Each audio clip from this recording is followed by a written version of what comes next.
요양병원을 증축하겠다고 신청했지만 사실상 장례시설로 운영할 준비를 하고 있는 곳이 있습니다. 해당 장례문화원은 정상적인 절차를 밟고 있다고 했지만 장례시설 영업 변경 신고도 하지 않은 상태로 조문객을 받았다가 말썽에 일기도 했는데요. 인근 주민들의 반대도 수개월째 계속되고 있습니다. 서희령 기자입니다.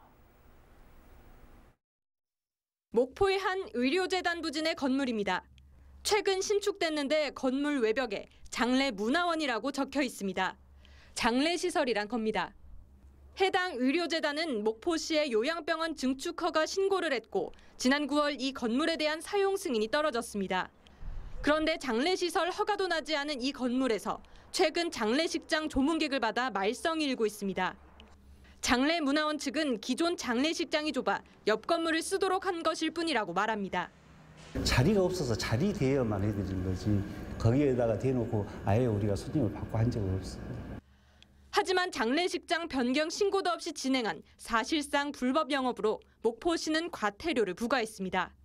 보통 장례 치르고 본인도 그 시설 운영하는 데도 이제 시인을 했고 거기에 따라서 저희들이 이제 1차 과태료 부과하고. 사실 6개월 전부터 이 같은 논란은 예견됐었습니다. 인근 마을 주민들은 당초 요양병원 건물을 증축한다고 알고 있었습니다. 그런데 앞으로 장례시설로 사용될 것이란 이야기를 듣고 올 초 강하게 반발했고 지금도 반발은 계속되고 있습니다. 병원이 아니고는 병원 증축이 아니고 장례식장 구조여서 우리는 못 해주겠다.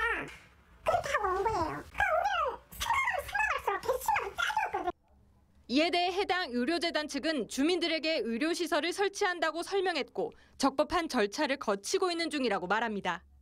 우리는 의료시설이다 그랬죠. 우리 의료시설 안에는 그 부대시설, 장례식장도 있고 매점도 있고 뭐 이런 게 있을 거 아닙니까?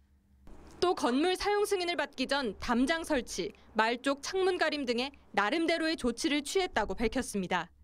하지만 인근 마을 주민들은 장례시설 설치를 위해 의료시설이란 말로 그동안 주민들을 속인 것이나 다름없다며 반발하고 있어 갈등은 계속될 수밖에 없는 상황입니다. MBC 뉴스 서희령입니다.